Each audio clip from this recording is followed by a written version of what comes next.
Hello my dear friends. कैसे हैं आप सब। आज हम इस वीडियो में बात करेंगे ओरल ट्रांसफ़र्स के बारे में, जो कि section 9 transfer of property act में दिया हुआ है। आज हम जानेंगे कि ओरल ट्रांसफ़र हम किन किन चीज़ों को कर सकते हैं, इसमें हमारा लॉ क्या कहता है, और हम ओरल ट्रांसफ़र अगर सारी चीज़ों को कर सकते हैं तो हम घर को बेचते टाइम क्यों रजिस्ट्री करवाते हैं, हमेशा क्यों पावर ऑफ अटॉर्नी करवाते हैं, या फिर हम उसे ओरली भी ट्रांसफ़र कर सकते हैं, क्या कहता है कानून। और इससे रिलेटेड सारे जो भी आपके क्वेश्चंस होंगे उनके आपको आंसर्स मिलेंगे इस वीडियो में। स्टे ट्यून एंड फटाफट से स्टार्ट करते हैं इसको। तो देखिए, सेक्शन 9 सिंपल से 2 लाइन कहता है कि अ transfer of property may be made without writing in every case in which writing is not expressly required by law. हम हमेशा ही प्रॉपर्टी को ट्रांसफ़र कर सकते हैं बिना लिखा पढ़त किए, हर उस केस में जहाँ पे कोई भी लॉ ये ना कह रहा हो कि उस प्रॉपर्टी को आप ओरल ट्रांसफ़र नहीं कर सकते। सिंपल से आपको बताऊं तो हम हमेशा ही किसी भी प्रॉपर्टी को ओरली भी ट्रांसफ़र कर सकते हैं, बस वहाँ पर नहीं कर सकते जहाँ पर किसी लॉ ने कह दिया कि भाई देखो ये वाली प्रॉपर्टी आप ओरल ट्रांसफ़र नहीं कर सकते, तो फिर तो नहीं कर सकते। लेकिन अगर किसी लॉ ने कुछ नहीं कहा है तो हम हर प्रॉपर्टी को ओरल भी ट्रांसफ़र कर सकते हैं और रिटर्न भी हम कर सकते हैं, हमारी मर्जी है। ठीक है, तो अब इसमें एक केस लॉ है weaver mills limited versus Bilkis Ammal का, 1969 का है, मद्रास हाई कोर्ट का है। इसमें देखिए सिंपल से बात इतनी कही गई कि where no writing is required by this act, अगर इस एक्ट ने नहीं कहा है कि राइटिंग में होना चाहिए तो the transfer may be made orally, तो ट्रांसफ़र को हम ओरली भी कर सकते हैं। अब यहाँ पे मे वर्ड यूज़ हुआ है, मतलब हम रिटर्न भी कर सकते हैं और ओरल भी कर सकते हैं, ये इस केस ने स्टैब्लिश किया। ठीक है, तो सिंपल सी बात है। अब क्वेश्चन ये आता है कि हम हर चीज़ को ओरली ट्रांसफ़र कर सकते हैं, तो हम हमेशा घर बेचते हैं या फिर गिफ्ट डीड करते हैं, और कुछ कुछ कंडीशन में लीज़ डीड करते हैं, रेंट एग्रीमेंट्स बनाते हैं, तो वो भी रिटर्न होते हैं। तो ऐसा क्यों है, उसके लिए हम चलते हैं अपनी नेक्स्ट स्लाइड में। तो अब देखिए, सेक्शन 9 ने भी कहा था कि अगर लॉ ने कह दिया तो वहाँ पे ओरल नहीं कर सकते हैं, अदरवाइज आप ओरली ट्रांसफ़र भी कर सकते हैं। तो अब लॉ क्या क्या कह रहा है, transfer expressly required by the act to be in writing. इसी एक्ट में अलग अलग जगह पे प्रोविजंस दिए हुए हैं, वो मैं आपके लिए एक साथ लिख के लाया हूँ कि कौन सा प्रोविज़न कहता है कि यहाँ पर आप ओरली ट्रांसफ़र नहीं कर सकते हो। तो फर्स्ट है sale of tangible immovable property, किसी भी टेंजिबल जिसको हम छू सकते हैं, इमूवेबल जिसको हम मूव नहीं कर सकते, ऐसी कोई प्रॉपर्टी। एग्जाम्पल ले लेते हैं घर का, हर एक केस में घर का एग्जाम्पल ले लेते हैं, सिंपल रहेगा। अब घर की अगर आप सेल कर रहे हो, sale of house of value 100 rupees और अपवर्ड, अगर घर की कीमत 100 रुपये या उससे ज़्यादा है, जो कि 100 रुपये कोई वैल्यू नहीं रखता है, घर की कीमत तो उससे ज़्यादा ही होने वाली है।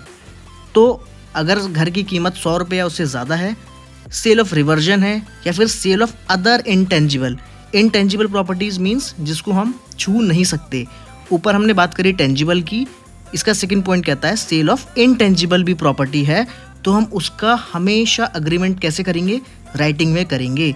तो इसलिए आप देखते हैं कि घर को बेचते हैं या फिर इंटेंजिबल प्रॉपर्टीज़ हमारी कॉपीराइट, पेटेंट्स, ट्रेडमार्क्स, इनका कोई भी अग्रीमेंट होगा सेल का, तो वो कैसा होगा, हमेशा ही रिटर्न होगा।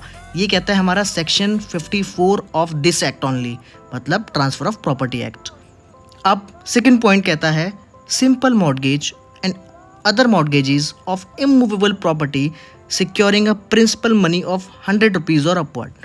अब हम अगर सिंपल मॉर्गेज कर रहे हैं या फिर किसी भी तरीके का मॉर्गेज कर रहे हैं, मॉर्गेज मतलब किसी भी इमूवेबल प्रॉपर्टी को गिरवी रखना, हम अगर गिरवी रख रहे हैं और उस गिरवी हम किसके बदले रखते हैं, पैसे हम उधार लेते हैं, और उधार लिए हुए पैसे कितने हैं, 100 रुपये उससे ज़्यादा है। साफ सीधी बात है, 100 रुपये से तो ज़्यादा ही हम उधार लेंगे आज की डेट में किसी से भी, तो ये भी क्या होगा, हमेशा इसका एग्रीमेंट रिटर्न में होगा, सेक्शन 59 कहता है। ठीक है, अब इसका थर्ड पॉइंट है लीज़ मतलब किसी भी चीज़ को किराए पर देना, ऑफ इमूवेबल प्रॉपर्टी। आपने अपना घर किराए पर दिया है और लीज़ कैसी है, ईयर टू ईयर वाली है, और for a term exceeding 1 year, या फिर 1 साल से ज़्यादा वाली लीज़ है, और रिजर्विंग एन एनुअल रेंट और परमानेंट लीज़, जिसमें सिंपल से समझिए अगर वो लीज़ जो है ना ईयर टू ईयर वाली है, मतलब 1 साल के पीरियड के लिए मिनिमम है, और उसके बाद वो रिन्यू हो जाएगी, या फिर उसके बाद हम उस पर क्या करेंगे वो हम 1 साल के बाद ही फैसला ले सकते हैं। एटलीस्ट 1 साल की वो लीज़ होनी चाहिए, तो हम उसका भी हम क्या करेंगे, रिटर्न में एग्रीमेंट करेंगे। इसलिए आप देखते हैं कि आपने कभी भी कोई भी चीज़ प्रॉपर्टी अपनी अगर रेंट पे दी है, तो हम उसका मैक्सिमम जो एग्रीमेंट करवाते हैं 11 मंथ्स का करवाते हैं, ठीक है। और वो भी रिटर्न तो होता है, लेकिन उसमें रजिस्ट्रेशन की ज़रूरत नहीं पड़ती, वो हम नेक्स्ट स्लाइड में देखेंगे आगे।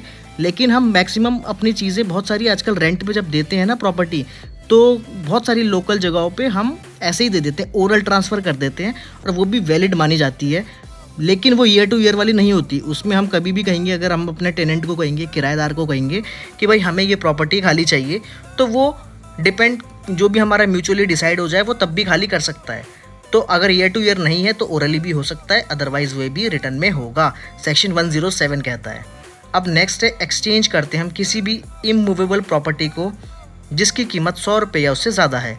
सिंपल सी बात है, 100 रुपये आज की डेट में वैल्यू नहीं रखते हैं। इमूवेबल प्रॉपर्टी का अगर हम एक्सचेंज करते हैं कि देखो ये मेरा घर है, ये वाला तुम रख लो, तुम्हारी वो वाली प्रॉपर्टी मैं रख लेता हूँ, ठीक है, एक्सचेंज है, 100 रुपये से ज़्यादा का ही होगा, तो ये भी कैसे होगा, रिटर्न होगा।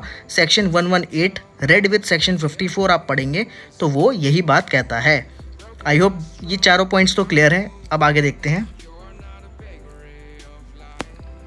Gifts of immovable property. अगर हम इमूवेबल प्रॉपर्टी किसी को गिफ्ट में देते हैं, सेक्शन 123 कहता है कि उसका एग्रीमेंट भी रिटर्न में होगा, simple. And 6th point is transfer of actionable claims. अगर हम कोई भी एक्शनेबल क्लेम ट्रांसफ़र करते हैं किसी को, सेक्शन 130 कहता है उसका भी एग्रीमेंट हमेशा रिटर्न में होगा। अब नीचे मैंने एक लाइन लिखी है, फ्रॉम पॉइंट 1 to 5। अगर हम 1 से लेके 5 के जो पॉइंट्स हैं इनको देखेंगे तो इसमें राइटिंग में तो होना ही चाहिए, राइटिंग में तो सारे होने चाहिए, प्लस रजिस्ट्रेशन भी चाहिए। लेकिन जो 6th पॉइंट है, ट्रांसफ़र ऑफ एक्शनेबल क्लेम्स, इसमें रजिस्ट्रेशन की कोई ज़रूरत नहीं है। ऊपर के 5 पॉइंट में आपको रिटर्न प्लस रजिस्ट्रेशन भी चाहिए। So I hope this is clear. So this is the end of this video. और अगर आपको वीडियो पसंद आई हो तो इसे लाइक करिए, शेयर करिए, and thank you so much. Bye bye.